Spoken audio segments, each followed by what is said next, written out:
Hello and welcome everyone. स्वागत है आप सभी का इंडिया के नंबर 1 एजुकेशनल प्लेटफॉर्म अनअकैडमी पर। ये है आपका, मेरा और अनअकैडमी का अनअकैडमी यूपीएससी, और आप देख रहे हैं मुझे यानी कि दुर्गेश नंदन को। अनअकैडमी यूपीएससी पर एक बहुत ही इंपॉर्टेंट विषय पर हम लोग चर्चा करने वाले हैं।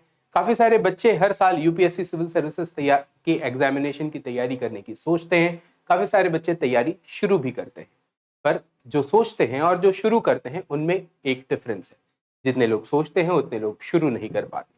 उनके कारण कई सारे हैं। उसमें से सबसे एक महत्वपूर्ण विषय यह है कि वो डिसीजन नहीं ले पाते, और अगर डिसीजन ले भी पाते हैं तो ये नहीं समझ पाते कि तैयारी को किस प्रकार से किया जाए। एक ये वर्ग है। दूसरा वर्ग ऐसा भी है जो सोचते भी हैं और करते भी हैं, पर उनकी तैयारी सही दिशा में नहीं चल रही होती। वजह एक क्लियर प्लान, एक क्लियर विजन, एक क्लियर स्ट्रेटेजी की कमी।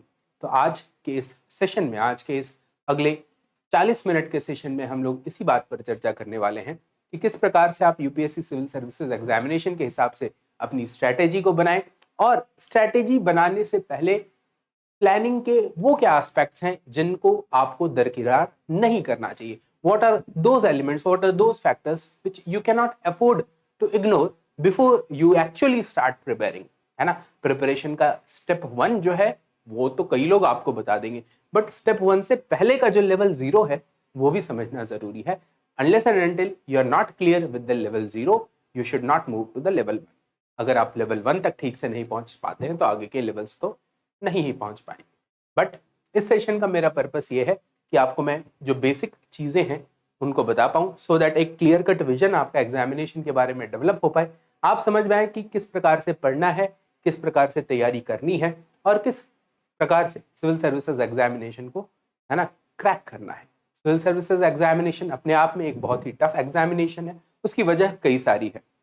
सबसे पहला वजह कि काफी सारे लोग हर साल इसकी तैयारी करते हैं, पर नंबर ऑफ सीट्स जो हैं, क्योंकि प्रशासनिक अधिकारी हैं तो हर देश में प्रशासनिक अधिकारी की संख्या जो है वो सीमित होती है। तो प्रशासनिक अधिकारी की संख्या सीमित है, मतलब नंबर ऑफ सीट्स काफी कम है। और जो ऐसे बच्चे हैं जो चाहते हैं कि उनका इस परीक्षा में चयन हो, वो देश की सेवा में, भारतीय सिविल सेवा में या भारतीय पुलिस सेवा में जाएं, ऐसे बच्चों की संख्या काफी ज्यादा है। तो competition is the first factor. Second important factor कि क्यों ये एग्जामिनेशन सभी लोगों को इतना टफ लगता है, इतना कॉम्प्लेक्स लगता है, वो ये है कि इसका जो सिलेबस का स्कोप है, the scope of the syllabus itself, है ना, जो कि जनरल स्टडीज को कवर करता है। एंड व्हेन दे से जनरल स्टडीज, तो मतलब ऑलमोस्ट आप देखेंगे कि लगभग लोग what ever the subjects you talk about, चाहे आप सोशियोलॉजी के बेसिक्स की बात करें, सोशल इश्यूज है, सोशल जस्टिस है ना, political science and international relations and internal security, disaster management, history, polity, geography तो बोलने की जरूरत ही नहीं है, and what not. It includes, it touches almost all the possible dimensions, है ना, जो बेसिक एजुकेशन के हमारे हैं। एंड ऐसे में ऑब्वियसली फॉर एनीवन, मतलब इधर ही belongs to a rural background or he belongs to an urban background, either he belongs to a middle class family or he belongs to a high class family, doesn't matter, किसी को भी ये syllabus complex ही लगेगा। And again, अगर वो science background से आता है तो उसको भी दिक्कत लगेगी कि यार ये हिस्ट्री, पॉलिटी जो सब्जेक्ट कैसे पढ़े, आर्ट एंड कल्चर कैसे पढ़े। अगर वो आर्ट्स बैकग्राउंड से आता है तो उसको भी डिफिकल्ट लगेगा कि ये जियोमॉर्फोलॉजिकल प्रोसेस जो है उनको कैसे समझा जाए, साइंस एंड टेक कैसे समझा जाए, इकोलॉजी के कंसेप्ट कैसे समझे जाएं।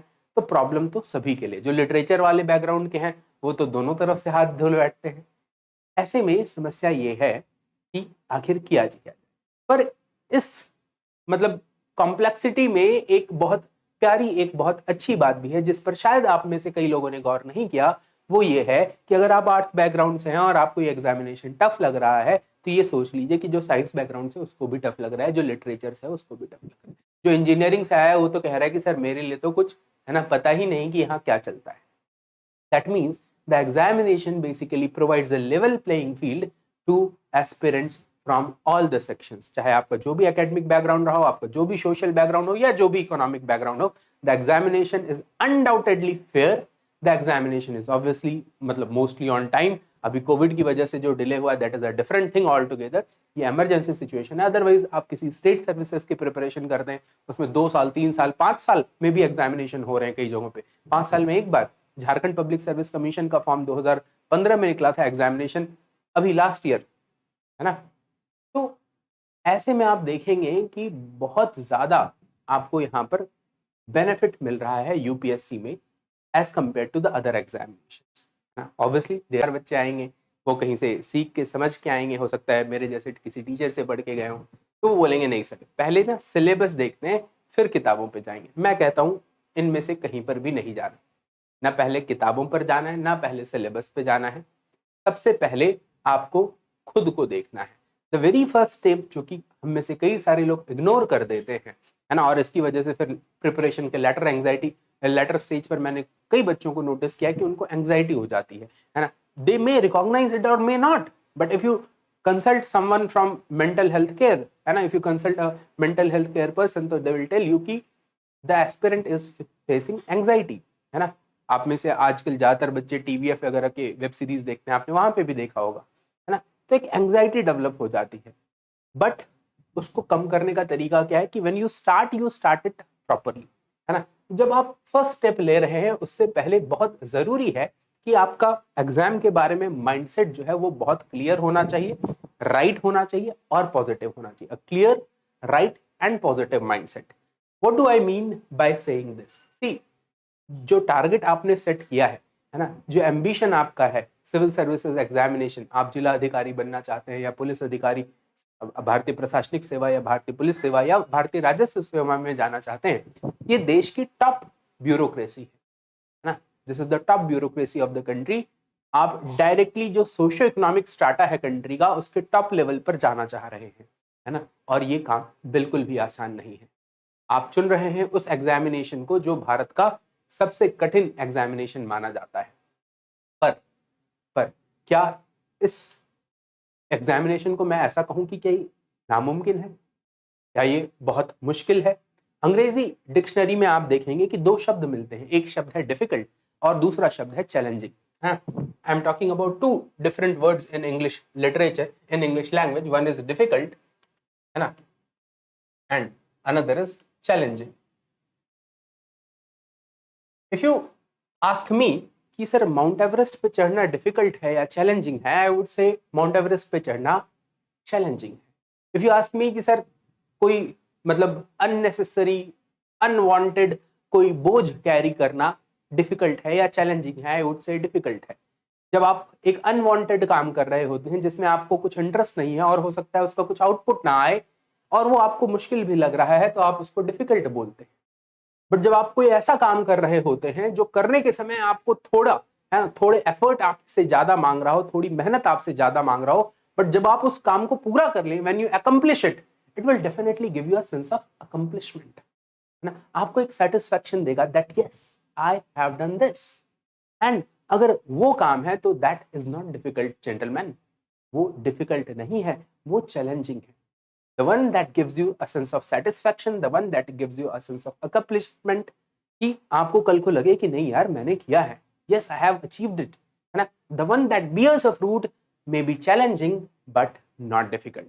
Civil services examination is a challenge, definitely, undoubtedly it is a challenge, but it's not difficult at all. ये difficult बिल्कुल भी नहीं है ना, challenging जरूर है। और ऐसे में यही मैं कह रहा हूं राइट माइंडसेट। अगर आप शुरू से ही सोच लेंगे यार डिफिकल्ट है ना, होगा नहीं होगा, डिफिकल्ट है, फिर आपके लिए वो चीजें सचमुच डिफिकल्ट बन जाएंगी। बट अगर आप शुरू से ये सोच कर रखेंगे कि नहीं दिस इज चैलेंजिंग, है ना, यहाँ पर जाने के लिए एफर्ट्स मुझे ज्यादा लगाने हैं, बट जो रिजल्ट वहां पर पहुंचने के बाद मुझे मिलेगा, है ना, दैट इज अ डिफरेंट। अगर आप इस चीज को रियलाइज नहीं कर पा रहे हैं, आप इस चीज को विजुअलाइज नहीं कर पा रहे, आई वुड सजेस्ट कि कभी आप ट्रैक पे जाइए। आप में से काफी सारे लोग ट्रैकिंग पे गए भी होंगे, तो जब आप ट्रैकिंग पे जाते हैं तो आपको रास्ते काफी कठिन लगते हैं, बट जब आप टॉप पर पहुंच जाते हैं तो एक डिफरेंट फीलिंग आती है, अ सेंस ऑफ अकम्प्लिशमेंट। उसी की बात कर रहे हैं। जब आप सिविल सर्विसेज में पहुंच जाएंगे, कई सारे बच्चे गलती कर बैठते हैं, सोचते हैं that is the aim, that is not the aim, that is the beginning of a new phase in your life, that is a new phase in the public life, your public life, है ना। तो वहां तक पहुंचने के लिए जब आप तैयारी कर रहे हैं उस समय आपका माइंडसेट सही होना चाहिए, उस समय आपका माइंडसेट पॉजिटिव होना चाहिए, ठीक है। उस समय अगर आप ये समझ बैठे अरे यार बड़ा मुश्किल लग रहा है, नहीं होगा, तो सच मानिए काफी मुश्किल होगा। मैं ये तो नहीं कहूंगा कि वैसा सोचने से नहीं होगा, हो सकता है आप बाद में कोर्स करेक्शन कर लें, पर मुश्किल जरूर होगा। आपको चीजों को सिंप्लीफाई करना है। The preparation is all about simplification. The more you simplify, the better you गो।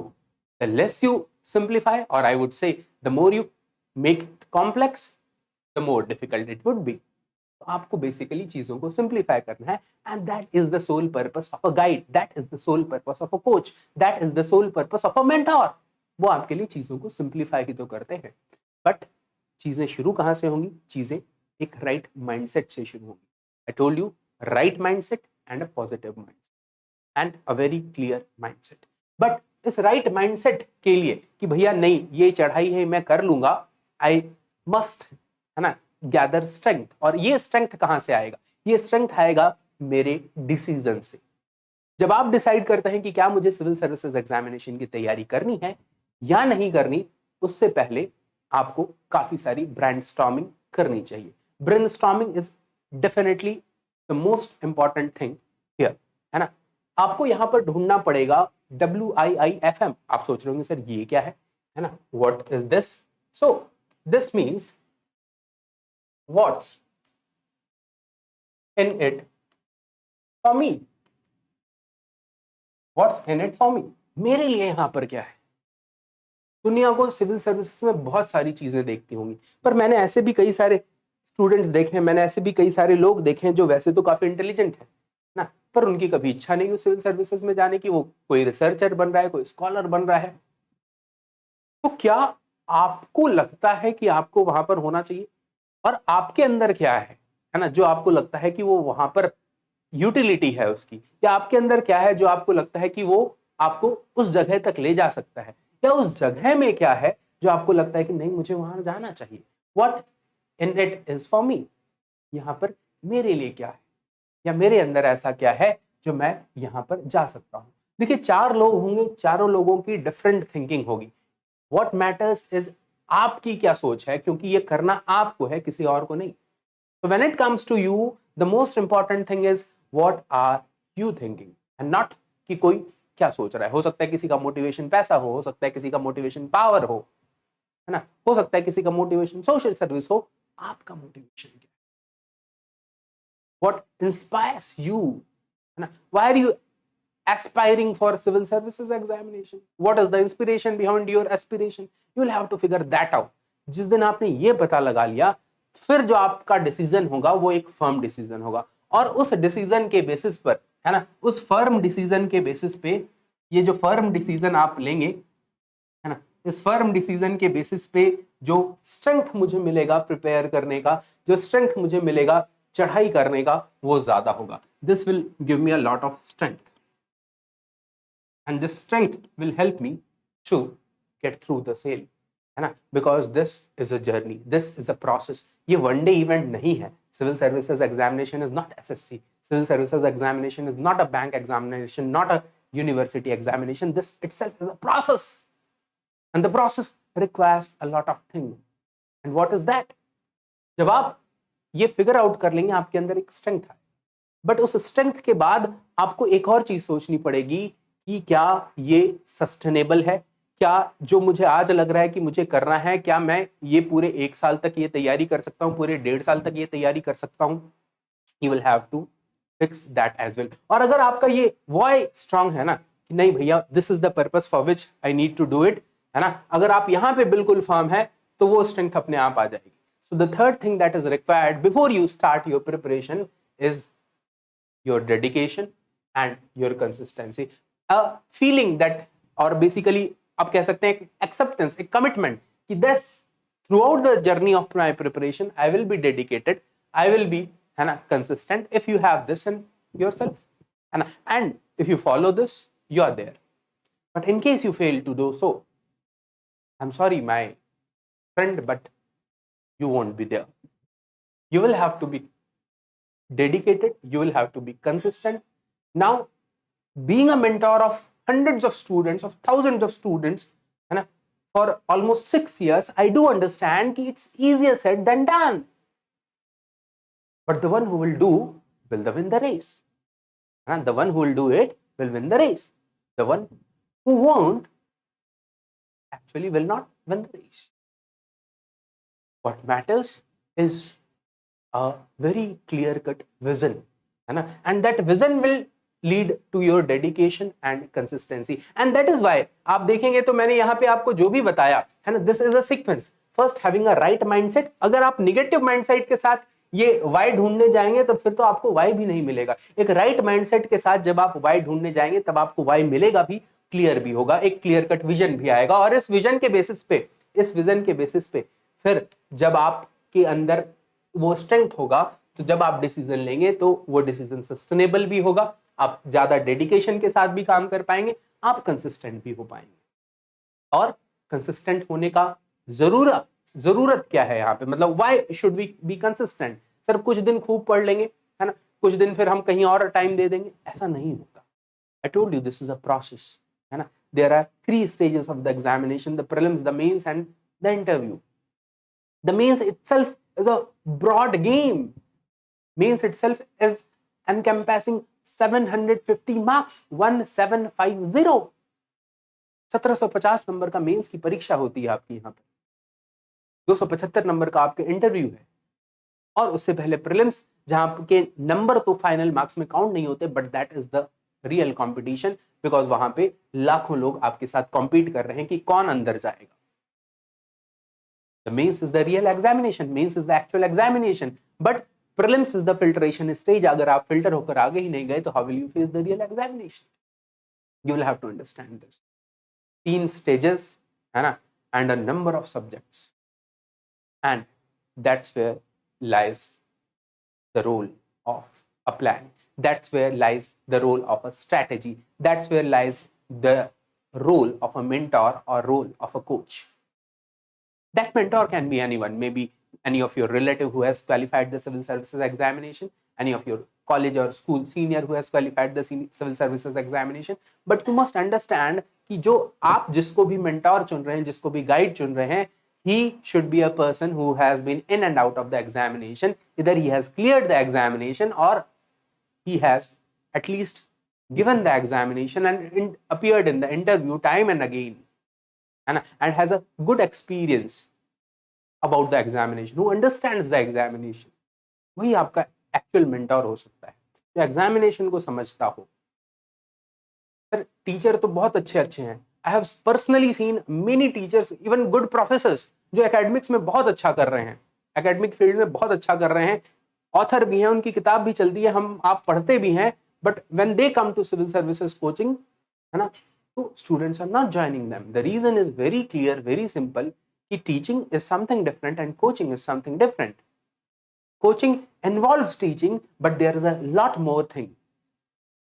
बहुत सारी चीजें हैं कोचिंग में, टीचिंग के अलावा भी, ये बात आपको समझनी पड़ेगी। ठीक है सर, मेरा डेडिकेशन रहेगा, है ना, और बाकी वो तो टाइम के साथ पता चलेगा कि रहेगा या नहीं रहेगा। तो फिर मुझे शुरुआत कहाँ से करनी है? मैंने डिसाइड तो कर लिया, but where should I begin, है ना, what should be my baby step? Level 0 is clear, what should be the level 1 and then level 2 and 3, है ना, how to go ahead with this? तो level 0 अगर आपका clear हो गया, then I will take you forward, then I will take you ahead। In case you have any questions regarding strategy or planning, you can ask me at the end of the session, है ना। Let me put my things first, and whatever the question you have, you can ask me at the end of the session। ठीक है, तो ultimate triangle law जो है ये help करेगा आपको कि कैसे आपको चीजों को शुरू करना है ना, एक प्रॉपर तरीके से शुरू करने का, है ना, क्या तरीका होना चाहिए। And this is the triangle law that I learn from my guru, this is the triangle law that I have been telling my students, this is the triangle law जिसको समझकर और जिसको अप्लाई कर काफी सारे स्टूडेंट्स मेरे भी clear कर चुके हैं इस एग्जामिनेशन को, है ना। आप में से कुछ लोग, उनमें से कुछ लोगों से मिले भी हैं, है ना, जो मेरे रेगुलर स्टूडेंट्स हैं। आइए आपको मैं बताता हूँ कि what is this basically triangle law. So the very first thing over here is the syllabus and previous year questions, है ना। आप बोलेंगे सर सिलेबस और प्रीवियस ईयर क्वेश्चन मैं पहले एनसीईआरटी ना पढूं? आई वुड से नहीं, आपको पहले एनसीईआरटी पढ़ने की जरूरत नहीं है। सबसे पहले आपको सिलेबस और प्रीवियस ईयर क्वेश्चन देखने की जरूरत है। सिलेबस और प्रीवियस ईयर क्वेश्चन देखने से क्या होगा? सिलेबस और प्रीवियस ईयर क्वेश्चन देखने से आपको एक ओरिएंटेशन मिलेगा, कि कुछ मुझे किस दिशा में पढ़ाई करनी है, किस टॉपिक को पढ़ना है, किस टॉपिक को कितना पढ़ना है, उसमें कितने डेप्थ में जाना है, you will understand that here. Once you are done with the syllabus, once you are done with the PY, है ना, then go to the text book, है ना, then go to the classes. तो second step here is, है ना, second step here is textbook plus classes. Now it is basically up to you. अगर आप में से कुछ लोग सेल्फ स्टडी करना चाहें तो that is also okay, but you will have to make sure that आप सेल्फ स्टडी में उतना इन्वेस्ट कर पा रहे हैं, आप सेल्फ स्टडी में उतना एफर्ट लगा पा रहे हैं, बिकॉज कोचिंग चीजों को थोड़ा बहुत सिंप्लीफाई कर देता है. That is a matter of fact, है ना. I am not saying because I am a teacher of an academy, I am saying because that is a fact, है ना, कि कोचिंग जो है, आप जो चीजें डिस्कवर करेंगे, 5 दिन सोचेंगे, फिर आपको जो बात समझ में आएगी, टीचर वो पिछले 6 साल से बच्चों को करवा रहे हैं, है ना. मैं पिछले 6 साल से बच्चों को रोज वो करवा रहा हूँ, रोज कई सारे बच्चों को करवा रहा हूँ. तो जो बात हो सकता है आपको एक बार फेल होने के बाद समझ में आए, जो हो सकता है कि आपको 1-2 टेस्ट सीरीज में गलती करने के बाद समझ में आए, वो चीज जो बच्चा कोचिंग कर रहा है उसको डे 1 से ही समझ में आ जाएगी. दैट इज द डिफरेंस, है ना. बाकी ऐसा बिल्कुल भी नहीं है कि जो सेल्फ स्टडी कर रहे हैं वो क्लियर नहीं कर सकते, वो भी क्लियर कर सकते हैं.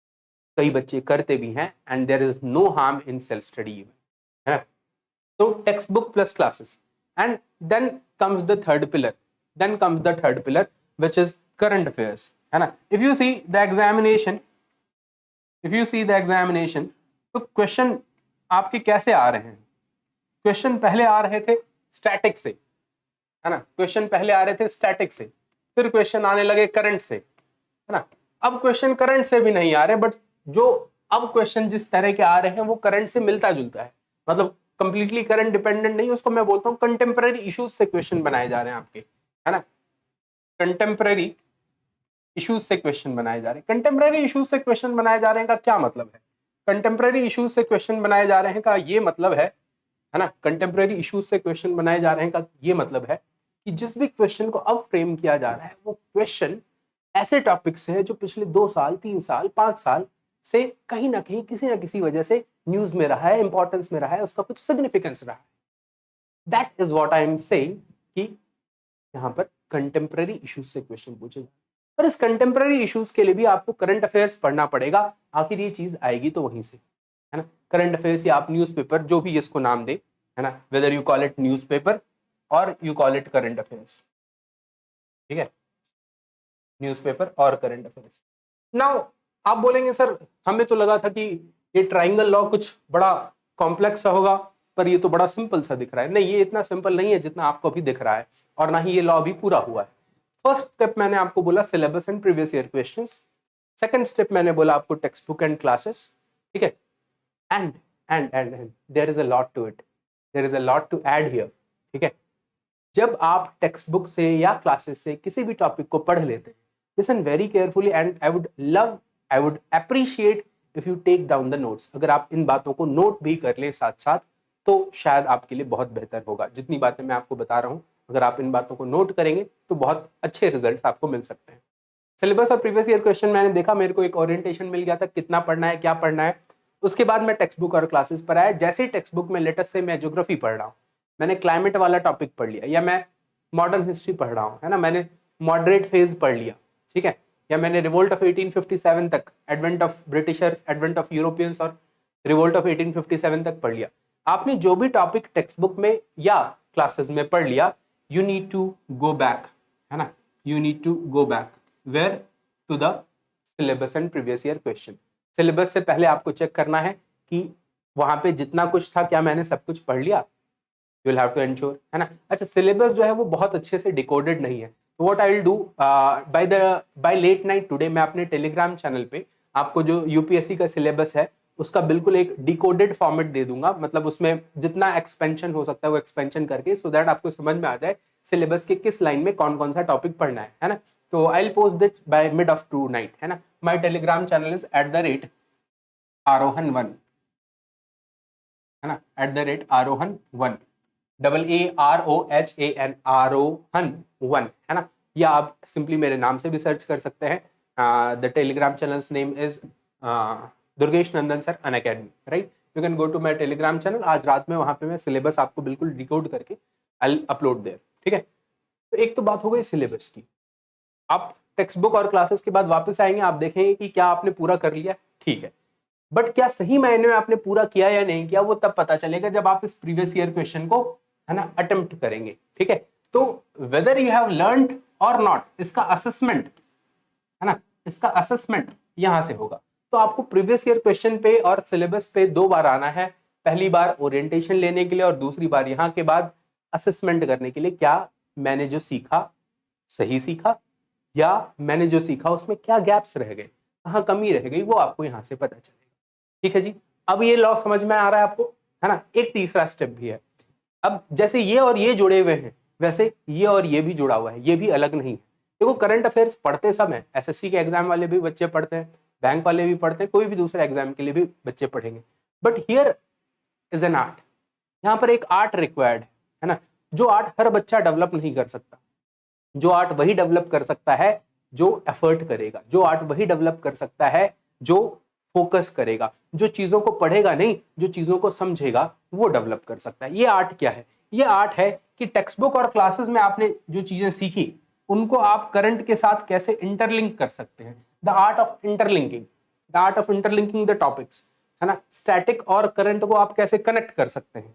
तो this is the art of interlinking,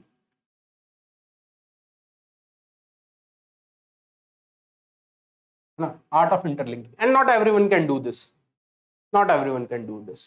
ये वही कर सकता है जो पढ़े नहीं समझे, ना, जो सिर्फ लाइंस, किताब की लाइनों को ना पढ़े, किताब की लाइनों के बीच में जो लिखा हुआ है, what you call as reading between the lines, जो वो कर पाए वो कर सकते है ना। तो this is what I call as the triangle law. ठीक है, अब समझ में आया कि अल्टीमेट ट्राइंगल लॉ क्या है। इससे ज्यादा सिंप्लीफाइड वे में आपको नहीं बताया जा सकता कि आपको तैयारी कैसे शुरू करनी चाहिए। This is the best way, this is the tried and tested way. I have been doing this, I have been recommending this for almost 5 to 6 years now, and trust me, आज तक जिसने इस प्रोसेस को पूरा follow किया, सुनते तो सभी लोग हैं, फॉलो नहीं करते, है ना, फॉलो नहीं करते। ऑब्वियस सी बात है ना, फॉलो कैसे करेंगे, सभी का थोड़ी ना सिविल सर्विसेज एग्जामिनेशन निकलने वाला है, बट अगर आप फॉलो करते हैं तो चांसेस हैं कि आपका निकलने। Now it is up to you whether you want to follow it or you just want to note it down somewhere and keep it and forget it. It's your call, है ना। So this is the basic strategy, this is the basic funda. ठीक है, now आप मेरे से पूछेंगे sir classes, तो classes के बारे में मैं आपको सेशन के एंड में बताऊंगा कि क्लासेस में आप क्या कर सकते हैं, टेक्स्ट बुक में आप अभी क्या कर सकते हैं, मैं ये आपको बता देता हूँ। ये एक कॉमन डाउट होता है ज्यादातर बच्चों का, है ना, कि सर टेक्स्ट बुक में क्या करना है। तो देखिए 2 तरह की किताबें हमारी, एक तो हमारी एनसीईआरटी, दूसरी स्टैंडर्ड बुक। पर एनसीईआरटी में एक डाउट काफी सारे बच्चे पूछते हैं कि सर नई वाली एनसीईआरटी पढ़नी है या पुरानी वाली एनसीईआरटी पढ़ते हैं। The answer is very clear and very simple, read which ever you find, है ना, गुड। आपको जो सही लगता है आप दोनों पढ़ लीजिए, मतलब दोनों में से कोई सा भी पढ़ लीजिए, दोनों मत पढ़िएगा, ठीक है, आप दोनों में से कोई सा भी पढ़ लीजिए, बोथ आर एज गुड, है ना, एज मतलब you need for UPSC, at least for beginner stage. ठीक है, तो दोनों किताबें अच्छी हैं, you can go ahead with the new NCERT, you can go ahead with the old NCERT, there is no harm in going with them, है ना, number 1। Second thing that you must understand here, second thing that you must understand here is sir standard books में कौन सा पढ़ना है, कौन सा नहीं पढ़ना है, and how to deal with them. अच्छा चलिए थोड़ा सा मैं आपके लिए ये और सिंप्लीफाई कर देता हूँ एनसीईआरटी वाले point. For example let us say if you are talking about geography, है ना, आप न्यू एनसीईआरटी पढ़ लीजिए। If you are talking about history, है ना, हिस्ट्री में you can go for old NCERT. And ये सारे एनसीईआरटीज वगैरह ऑनलाइन अवेलेबल है ना, आप अगर चाहते हैं परचेज करना आप परचेज भी कर सकते हैं। Even the old NCERTs are available, है ना, और ऑनलाइन भी अवेलेबल है, आपको गूगल पे मिल जाएगा, या जो मेरे टेलीग्राम का डिस्कशन ग्रुप है ना, दुर्गेश सर वाला डिस्कशन ग्रुप, तो उसमें भी आपको ये सारी चीजें मिल जाएंगी, you can find it there as well. Standard books में भी कई सारे बुक्स का पीडीएफ आपको मिल ही जाता है, और you can basically order from Amazon और फ्लिपकार्ट। ठीक है, तो विच बुक्स टू रीड, है ना, कौन सी बुक्स पढ़नी है। आइए अब देखते हैं कि कौन कौन सी बुक हमें पढ़नी है। बुक 1, है ना, चूंकि मॉडर्न हिस्ट्री का मेरा फेवरेट एरिया है ना, तो इसीलिए सबसे पहले हिस्ट्री की बुक की बात करते नहीं है ऐसा नहीं। पहले जीएस पेपर 1 की बात करना चाह रहा था ना, बाकी ये भी सही है कि फेवरेट सब्जेक्ट है। चलिए, तो जीएस पेपर 1 में बुक 1 मॉडर्न हिस्ट्री के लिए आपको पढ़ना है स्पेक्ट्रम, ठीक है। एनसीईआरटीज के अलावा बात कर रहा हूं मैं, एनसीईआरटीज तो फंडा क्लियर है, आप बेसिकली सारे एनसीईआरटीज पढ़ेंगे ही, अच्छी बात है ना, पढ़ना चाहिए एनसीईआरटी। उसके बाद क्या करना है आपको, है ना, मॉडर्न इंडिया की ये किताब पढ़िए स्पेक्ट्रम, ठीक है। स्पेक्ट्रम में कई सारे एडिशन है, अगर आप लेटेस्ट एडिशन ना लेके ये वाला एडिशन ले, मुझे एडिशन नंबर याद नहीं बट फोटो देखिएगा ऐसी सेम फोटोग्राफ होगी, है ना। ये 2-3 साल पहले का एडिशन है, प्रोबेबली 2019 का एडिशन है शायद। ये एडिशन मेरे हिसाब से बेस्ट एडिशन है, you can go for this one, है ना। इसके बाद एडिशन जो एडिशंस आए उनमें काफी सारी चीजें ऐड की गई हैं, तो वो बहुत ज्यादा बल्कि हो गया है, उनमें से कुछ चीजें ऐसी भी हैं जो आप स्किप कर सकते हैं, तो you can go for this edition particularly. Second book is Lakshmikant, needless to say, everyone knows about it. But one suggestion here is कि लक्ष्मीकांत और स्पेक्ट्रम दोनों ही बुक से नोट्स ना बनाएं, है ना, दोनों ही बुक से नोट्स, जी हाँ आपने सही सुना, ना बनाएं। एटलीस्ट अगर आप कोचिंग कर रहे हैं तब तो बिल्कुल मत बनाइए, सेल्फ स्टडी कर रहे हैं तब थोड़े बहुत पॉइंट्स बना सकते हैं। कोचिंग कर रहे हैं तो जो आपके टीचर वहां पर आपको नोट्स करवाएंगे, है ना, आप सिर्फ उनको कीजिए और उसके साथ साथ इनके जो कुछ इंपॉर्टेंट पॉइंट्स लिखे आप जोड़ सकते हैं। बेसिकली मैं क्यों बोल रहा हूँ इनके नोट्स ना बनाइए, बिकॉज ये दोनों बुक खुद नोट्स ही है ना। These two books, the Laxmikanth polity and Spectrum, ये बुक अपने आप में ही नोट्स हैं, है ना। तो नोट्स के नोट्स क्या बनाएंगे आप, हाँ याद, देखो नोट का 2 पर्पस होता है कि एक मैंने चीजों को ऑर्गेनाइज कर लिया, पढ़ते गई लिखते गई, है ना।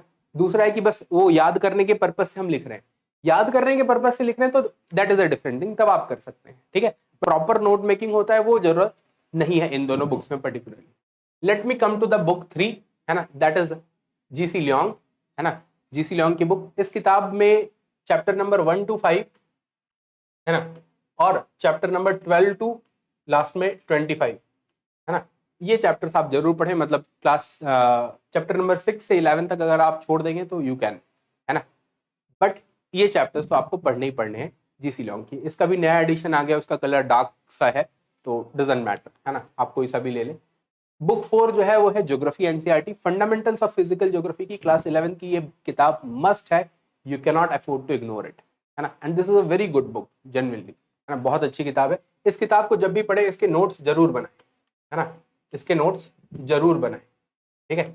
इस किताब को जब भी पढ़े इसके भी नोट्स बनाएं और इसके भी नोट्स बनाएं, खास करके इस किताब के जो ये वाले चैप्टर्स हैं इनके नोट्स जरूर बनाएं, क्योंकि ये चैप्टर बड़े लंबे हैं, बार बार रिवाइज करने में आपको ज्यादा टाइम लगेगा, तो इसीलिए इन चैप्टर्स के नोट्स जरूर बनाएं, है ना। ये चैप्टर्स काफी लंबे हैं, नहीं तो आपको रिवाइज करने में काफी टाइम लग जाएगा, ठीक है। आपके जो भी क्वेश्चन हो मैं सेशन के एंड में आपके क्वेश्चंस को आंसर कर दूंगा, डो नॉट वरी, ठीक है।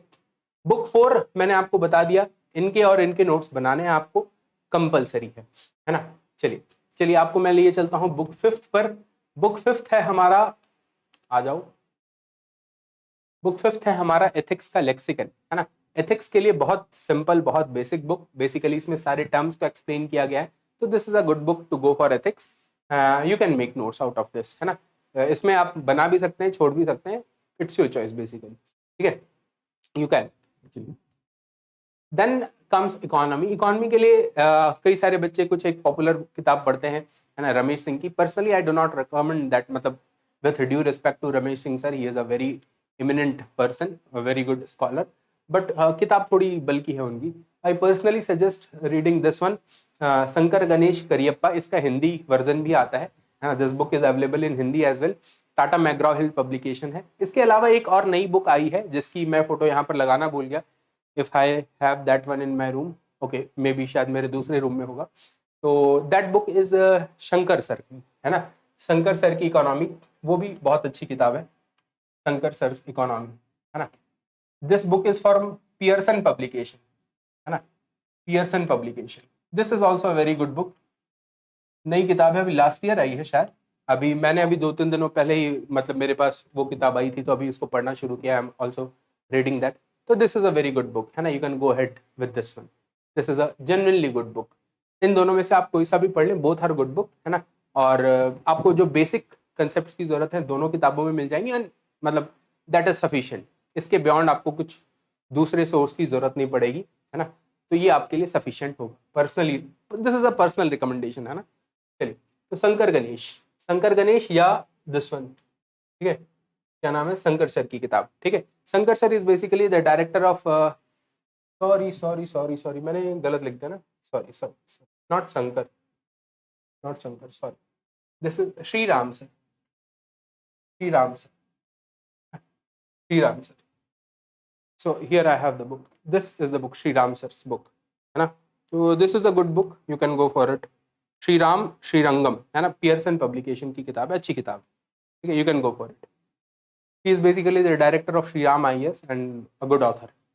चलिए, तो book 7 this Oxford Atlas, Oxford school Atlas या ऑक्सफोर्ड स्टूडेंट एटलस, आप दोनों ले सकते हैं। Oxford school Atlas is better from my point of view, and अगर आपका ज्योग्राफी ऑप्शनल है तब तो आपको यही वाला एटलस लेना है। Do not go for Oxford student Atlas, यही वाला लीजिएगा। ऑप्शनल है तो इसके साथ साथ ओरिएंट ब्लैक स्वान भी ले लीजिएगा।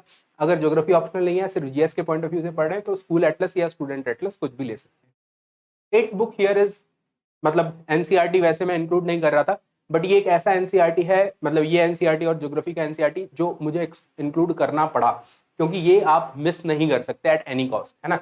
पॉलिटिकल थ्योरी, आजकल प्रीलिम्स में यहाँ से क्वेश्चन बड़े सारे आए हैं।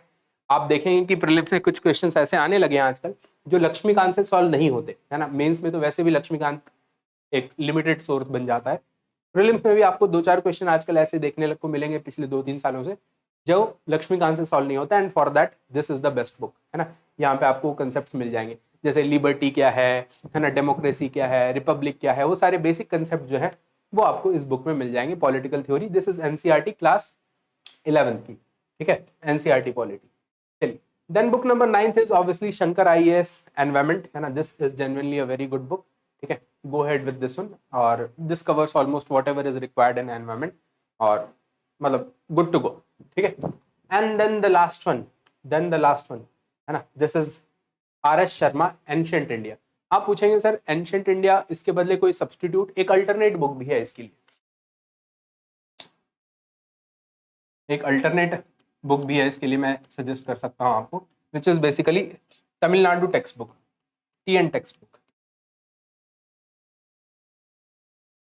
है ना, टीएन टेक्स्ट बुक, ठीक है।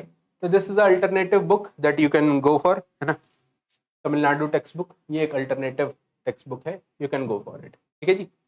And they are good ones, ठीक है, ये सारे ही बढ़िया किताबें हैं जितनी भी मैं आपको सजेस्ट कर रहा हूँ, these are really genuinely good books, you can go with them.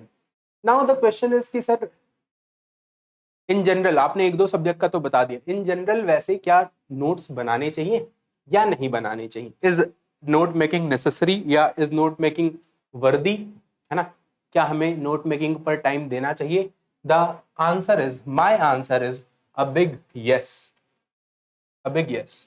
Note making पे बिल्कुल टाइम देना चाहिए बॉस, है ना, नोट मेकिंग पर बिल्कुल टाइम देना चाहिए।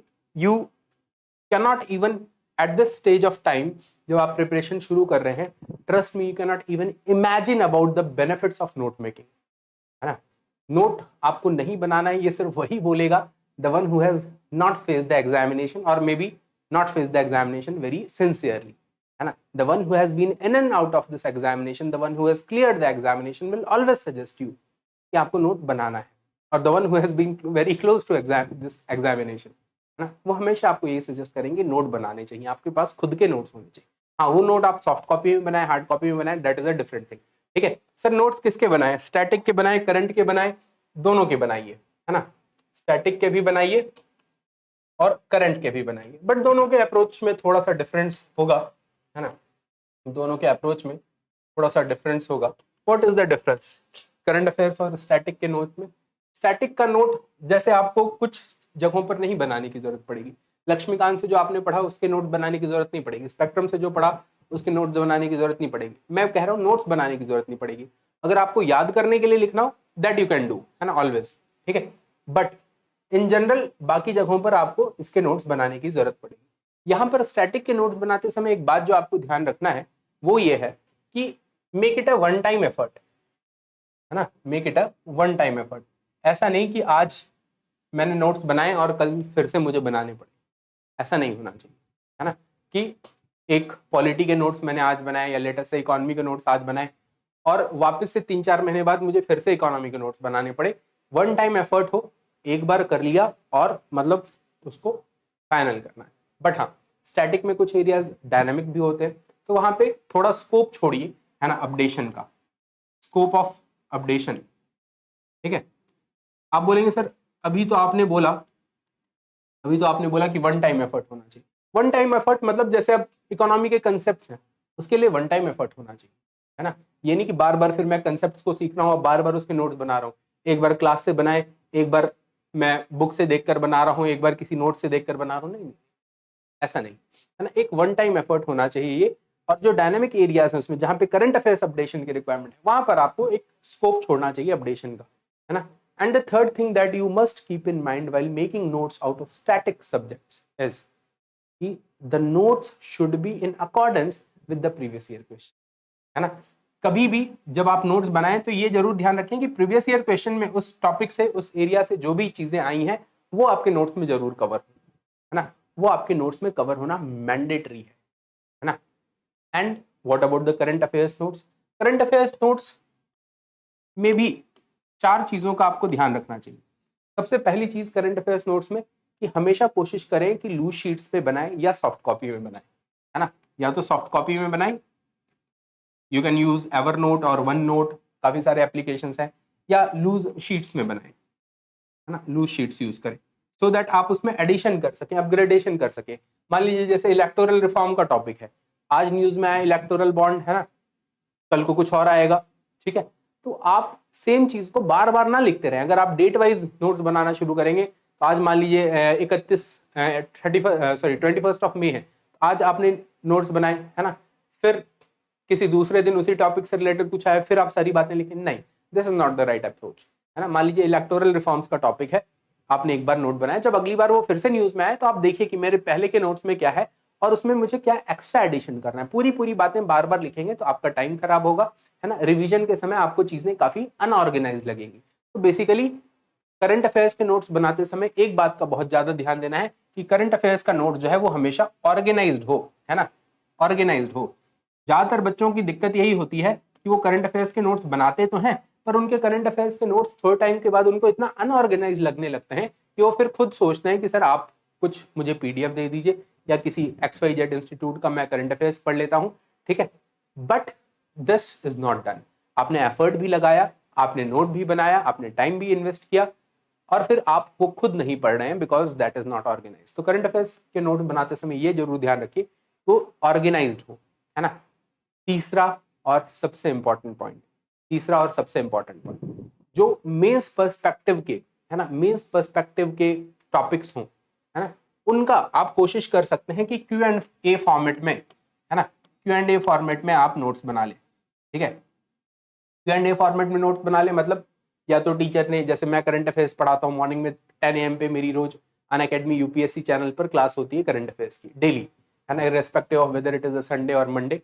तो मैं जो वहां पे आपको क्वेश्चन दे रहा हूँ वो करंट अफेयर से रिलेटेड क्वेश्चन दे रहा हूँ, तो उस टॉपिक में आप क्वेश्चन के फॉर्म में नोट्स बनाइए, क्वेश्चन आंसर के फॉर्म में नोट्स बनाइए, अलग से मत बनाइए, है ना। तो एक दो टॉपिक का रोज ऐसा रखिए कि क्वेश्चन के फॉर्म में ही मैंने नोट्स बनाए, जो फैक्चुअल्स हों, है ना, प्रीलिम्स ओरिएंटेड छोटे छोटे फैक्ट्स हों, उनको जरूर नोट करिएगा, है ना।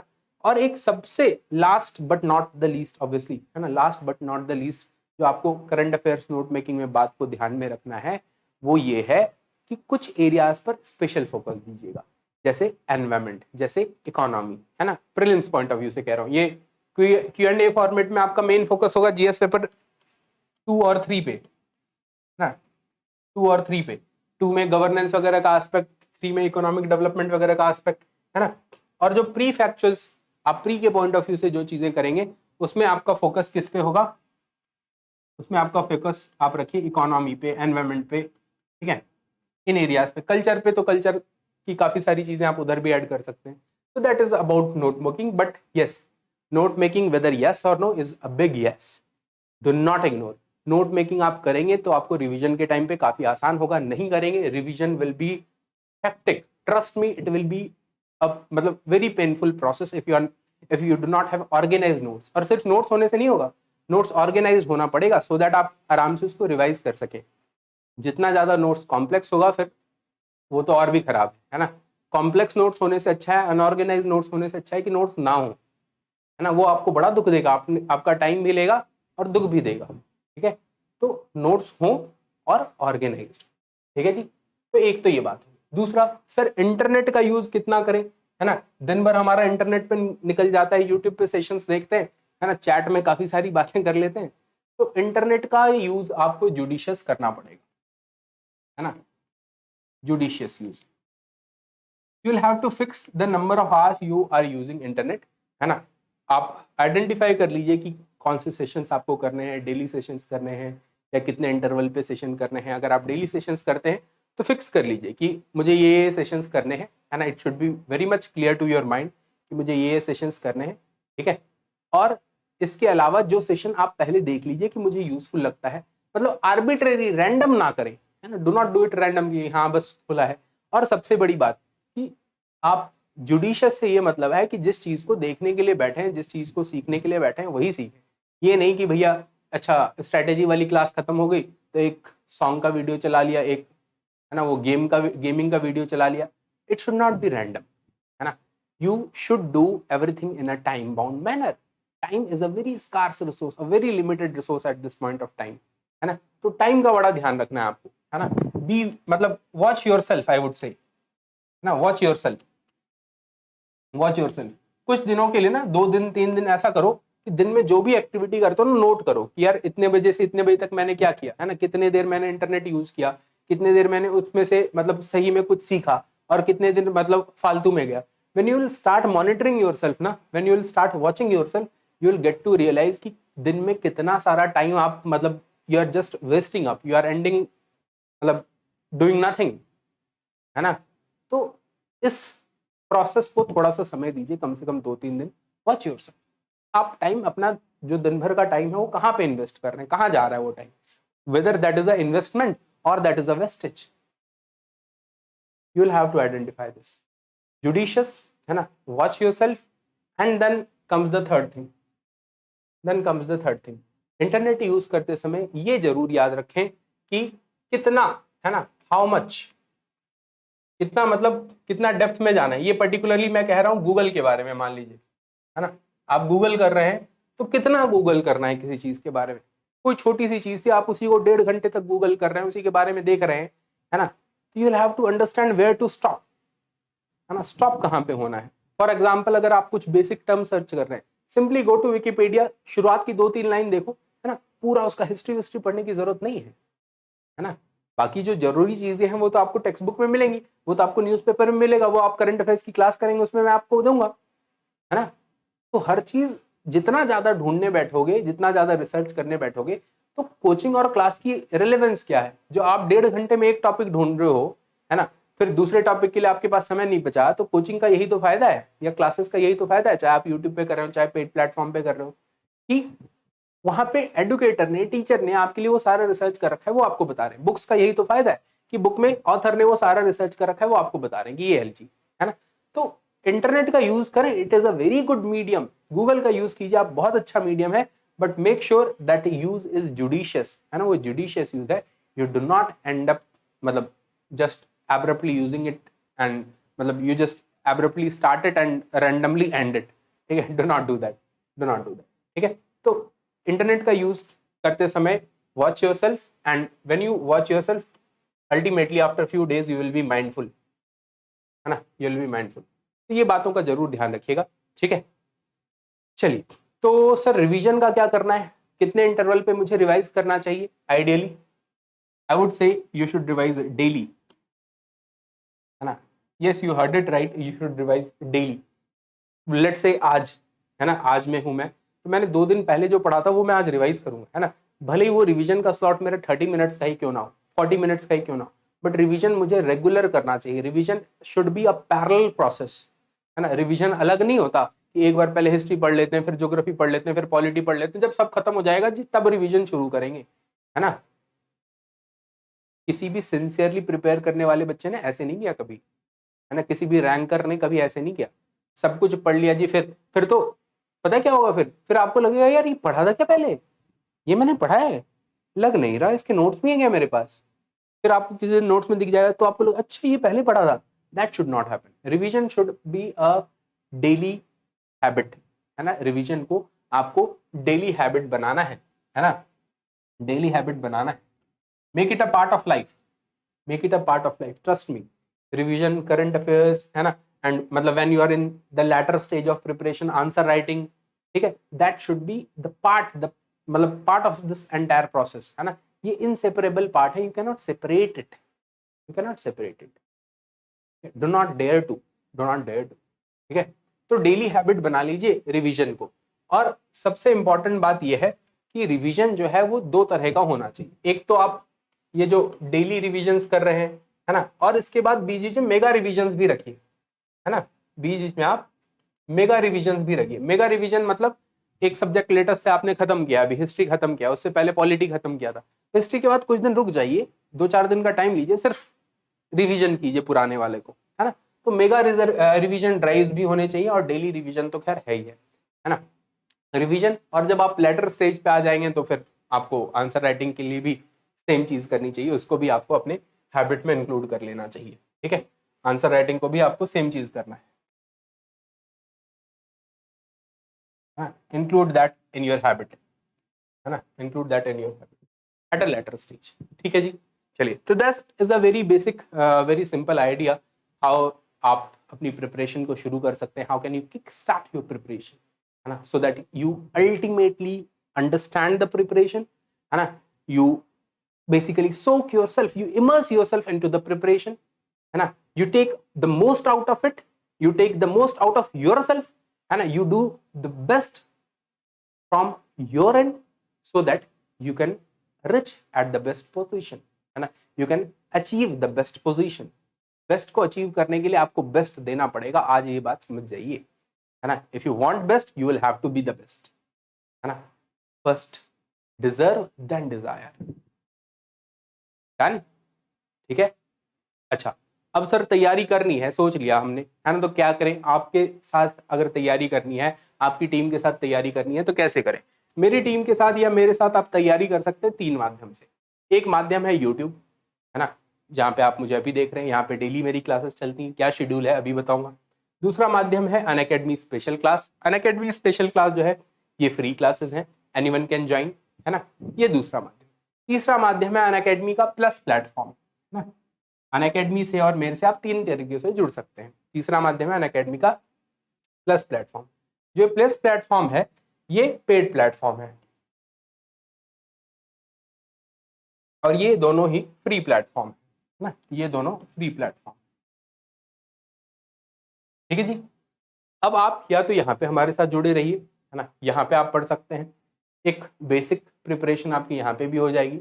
बट इफ यू थिंक कि नहीं, मुझे बिल्कुल एक प्रॉपर गाइडेंस के साथ, यहाँ पे आपको जो नहीं मिल पाता वो है एक मतलब कंसिस्टेंट गाइडेंस, है ना, एक कांस्टेंट गाइडेंस, एक सपोर्ट सिस्टम आपको यहाँ पर नहीं मिल पाता, है ना। काफ़ी सारे मेंस स्पेसिफिक एरियाज जैसे एथिक्स वगैरह की क्लास यहाँ पे आपको नहीं मिल पाती, है ना। मेंस से रिलेटेड और भी कई सारी चीज़ें ऑप्शनल वगैरह है वो नहीं मिल पाता आपको, है ना। सोशल इश्यूज है उनकी क्लासेस नहीं मिल पाती, ठीक है। तो मेंस स्पेसिफिक काफ़ी सारे एरियाज आपके यहाँ पे कवर नहीं हो पाते। यहाँ पे आपका बिल्कुल 360 डिग्री कवरेज है ना, मतलब यू से it and you get it, ये वाली हालत है यहाँ पे कि आप बताइए कि सर ये, और वो आपको वहां पर मिल रहा है। You talk about general studies, है ना, पूरा का पूरा जनरल स्टडीज वहां पे आपको मिल रहा है, ठीक है, पूरा का पूरा जनरल स्टडीज आपको यहाँ पे मिल रहा है, पूरा का पूरा आपको वहां पर ऑप्शनल मिल रहा है ना, सीसेट मिल रहा है, प्री के लेवल से मिल रहा है, मेंस के लेवल से मिल रहा है, स्टैटिक है ना, यू टॉक अबाउट करंट, तो you will get everything, foundation course, है ना, रिवीजन कोर्स। आपको लगता है नहीं सर मुझे तो एनसीईआरटी से शुरुआत करना है, you have the NCERT batches. जो भी आपकी जरूरत है प्रिपरेशन के हिसाब से, क्लासेस करने के बाद आपकी टेस्ट सीरीज की जरूरत होगी, वो सारी जरूरतें यहाँ पे फुलफिल हो जाती है, ठीक है। तो जो नॉर्मल शेड्यूल है मेरा वो कुछ ऐसा है कि आप यूट्यूब पे कुछ क्लासेस होती हैं, अगर आप शुरुआत में यहाँ पे करना चाहते हैं यहाँ पे भी कर सकते हैं, है ना। 10 AM पे मॉर्निंग में डेली करंट मास्टर सीरीज लेता हूँ, ये डेली की क्लास है मेरी, है ना। दूसरी क्लास 7 PM पे होती है, ये क्लास मंडे टू फ्राइडे होती है। अभी आर्ट एंड कल्चर पढ़ा रहा हूँ यहाँ पे, ठीक है। और फिर 8 PM पे यस मेंस, है ना, GS plus optional, static plus current, ये सब कुछ। और साथ ही साथ इंडिया के बेस्ट एडुकेटर्स, है ना, और इंडिया के बेस्ट एडुकेटर्स में से आपको जो रिटायर्ड आईएएस आईपीएस हैं वो भी यहाँ पे मिलेंगे, कुछ ऐसे आईएएस आईपीएस जिन्होंने अपनी जॉब को ड्रॉप किया वो भी आपको यहाँ पे मिलेंगे, ऑफलाइन के बीच जो मतलब बढ़िया बढ़िया टीचर्स हैं दिल्ली के कोचिंग्स के, वो आपको मिलेंगे। मैं भी यहाँ पे हूँ, मैं पिछले लगभग 6 सालों से दिल्ली के ऑफलाइन में पढ़ा रहा था, अब यहाँ पे हूँ। ऑनलाइन के जो बेस्ट टीचर्स हैं वो मिलेंगे, तो you will have a best pool of educators here, है ना, द बेस्ट ऑफ ऑल, है ना, द बेस्ट ब्रेन्स आपको यहाँ पे मिलेंगे। ठीक है, बेस्ट ब्रेन्स आपको यहाँ पे मिलेंगे। अच्छा सर, क्लासेस तो करवा देंगे, क्लासेस के अलावा सर प्रीलिम्स के लिए या मेंस के लिए टेस्ट सीरीज वगैरह वो भी मिलेगा आपको यहाँ पे, है ना। तो एक सब्सक्रिप्शन यहाँ पर आपको लेना पड़ता है, एक सब्सक्रिप्शन टाइम पीरियड का होता है ना, जैसे 1 ईयर 2 ईयर, जैसे कि आपका Amazon प्राइम या नेटफ्लिक्स का सब्सक्रिप्शन होता है, बिल्कुल वैसा, बिल्कुल एज इट इज वैसा, है ना। Amazon प्राइम या नेटफ्लिक्स जैसे सब्सक्रिप्शन प्लान आप यहाँ पर अवेल कीजिए, और उस टाइम ड्यूरेशन के लिए you will have the foundational courses, the basic courses, the optional courses, the test series, quizzes, everything whatever is required. मतलब this is going to be a one stop solution for your IAS preparation, है ना। ये बिल्कुल one stop solution होने वाला है। Unlimited access मिलेगा आपको, कोई सी भी क्लास कितनी भी बार कर सकते हैं और कितने भी टीचर्स की क्लास कर सकते हैं, कोई रोक टोक नहीं है। बिल्कुल स्ट्रक्चर्ड कोर्सेज मिलेंगे आपको यहाँ पे, है ना, जिससे कि आपका मतलब बिल्कुल जिसको आप कहते हैं ना बेसिक से लेकर एडवांस, वो कवर हो जाएगा आपका यहाँ पे। आप चाहते हैं कि नहीं सर मुझे फाउंडेशन कोर्स डायरेक्ट नहीं करना, मुझे पहले NCERT का कोर्स करना है फिर फाउंडेशन कोर्स करेंगे, दैट इज ऑल्सो पॉसिबल। ठीक है, बिल्कुल लाइव क्लासेस होती हैं, इंटरेक्टिव क्लासेस होती हैं, कोई पेन ड्राइव कोर्स जैसा सिस्टम नहीं है। एक बार लाइव स्ट्रीम हो जाए उसके बाद वो क्लास रिकॉर्डिंग भी अवेलेबल रहता है, आपके चैट्स मेरे स्क्रीन पे आ रहे होते हैं। ये मीडियम नहीं है वहाँ पे पढ़ाने का, वहाँ पे मीडियम इज डिफरेंट, तो आपके चैट मेरे स्क्रीन पे आ रहे होते हैं बिल्कुल सामने, है ना, जहाँ पे मैं लिख रहा होता हूँ वहीं पे मेरे आपके चैट्स आ रहे होते हैं। तो the medium is different, this is not this medium, है ना। तो वहाँ पे काफी इंटरेक्शन भी हो जाता है, आपके जो डाउट्स हैं वो भी रियल टाइम बेसिस पे सॉल्व हो जाते हैं, डेडिकेटेड डाउट सेशंस भी होते हैं, किसी प्रकार की दिक्कत वहाँ पर नहीं आएगी। जब second benefit is you will be getting my guidance at all the stages of examination, whether it is prelims, mains or interview, है ना। Last year one of my student had 213 marks in UPSC interview, है ना, 213 is, and another batch is going to start from 30th। ठीक है, तो एक batch already start हो चुका है, this has started and these are about to start in the coming days.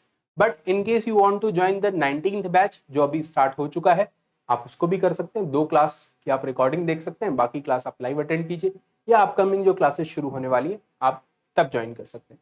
But अगर आप if you are planning to join upcoming classes, I would suggest कि आप 1-2 दिन पहले ज्वाइन कर लीजिएगा, सो दैट आपको एक प्रॉपर ओरिएंटेशन मैं दे पाऊँ वहाँ पे कि how to make most out of the Unacademy's platform, है ना। मैं आपको समझ सकूं, आपकी रिक्वायरमेंट को समझ सकूं, because every student is different, है ना। तो ट्राई कि आप 1-2 दिन पहले ज्वाइन करें, अगर आप इसके लिए ज्वाइन कर रहे हैं तो इसके लिए ज्वाइन करना चाहते हैं तो फिर आज ही कर लीजिए, लेट मत कीजिएगा ज़्यादा। ठीक है, और 19 से बैच शुरू है 2022 के लिए भी अलग से और 2023 के लिए भी। आप जिस भी टारगेट ये है यहाँ पर कि आपको 25% का डिस्काउंट मिल रहा है, दैट मीन्स जो 77,000 फी है that will become 57 for you, है ना, presently only till 26th, and 1,12,000 जो फी है that will become 8,83,000। इसमें further 10% of once you use my code जो मैंने आपको बताया DN Live, है ना। After using this code the cost comes down to this will be somewhere around 52,000, मतलब 1 year में GS plus optional plus test series, है ना, plus doubt sessions 52,000, and 2 year का will be somewhere around 75,000। ठीक है, 2 year GS plus optional plus test series will be 75,000। तो you can go head with this, good to go. 25% plus 10% discount के बाद 52 या 75 you will have to pay, depend करता है आप 1 ईयर का ले रहे हैं या 2 ईयर का ले रहे हैं। ठीक है, 1 ईयर का 52,000, 2 ईयर का 75,000। Okay sir, what if I want to join the subscription? If you want to join the subscription करना चाहता हूँ, सिर्फ GS ज्वाइन करना चाहता हूँ, that is also one option, you can go head with that too, है ना। If you want to join only GS, है ना, तो fee is 49,000 for 1 year, after using the code you will get it for 44,000। But सिर्फ GS 44,000 का है, GS plus optional will cost you 52,000, तो it is always better to go for GS plus optional, rest is up to you, है ना।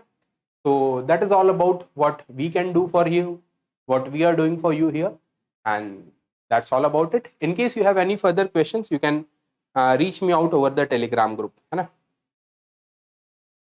2024 में attempt देंगे तो current affairs अभी से स्टार्ट कर देना चाहिए, कि बिल्कुल कर सकते हैं, एक स्ट्रॉन्ग बेस बन जाएगा, बिल्कुल कर सकते हैं। मेरी करंट अफेयर्स की क्लास के बाद भी न्यूज़पेपर पढ़ने की जरूरत है क्या? नहीं, आप स्किप कर सकते हैं, बट हाँ अगर आपकी लैंग्वेज बहुत अच्छी नहीं है, इंग्लिश में डाउट होता है, तो थोड़ा बहुत इंडियन एक्सप्रेस पढ़ सकते हैं आप साथ साथ।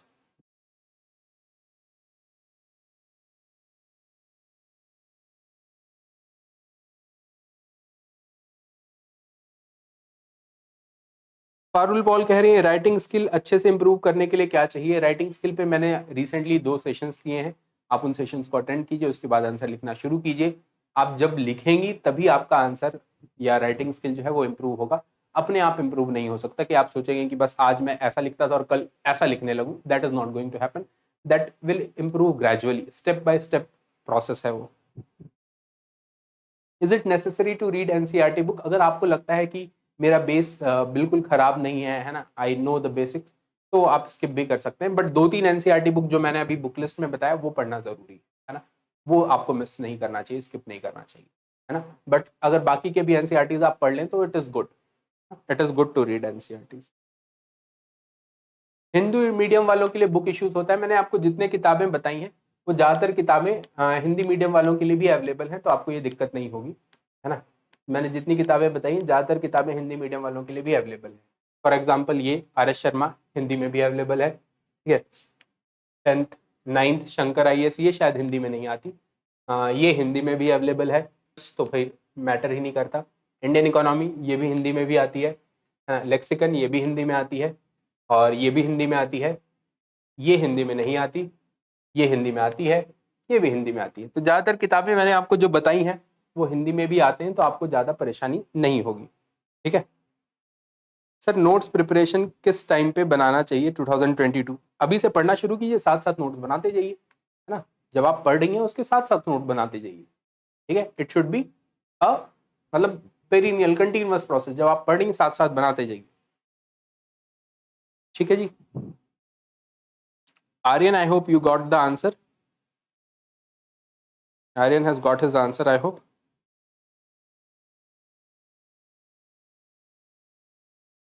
Okay, so I hope you learned a lot. In case you find any query, feel free to reach me out over Telegram. My Telegram channel is @Arohan1. Now, just go to Telegram and type this @Arohan, है ना, 1. Go to Telegram and type this, you will get my Telegram channel. ठीक है, आपको मेरा Telegram channel मिल जाएगा, आप बस यहाँ पर जाके टाइप कर दीजिए। And do not forget to share this session, है ना, and like it, so that everyone else can also get benefited, ठीक है जी। मिडाइवल हिस्ट्री के लिए you can go for Satish Chandra's book. That's all for today, see you guys, thanks a ton and keep studying, and do remember it's a Mount Everest, you need to be determined, है ना, to climb it. All the best for your journey to the Mount Everest.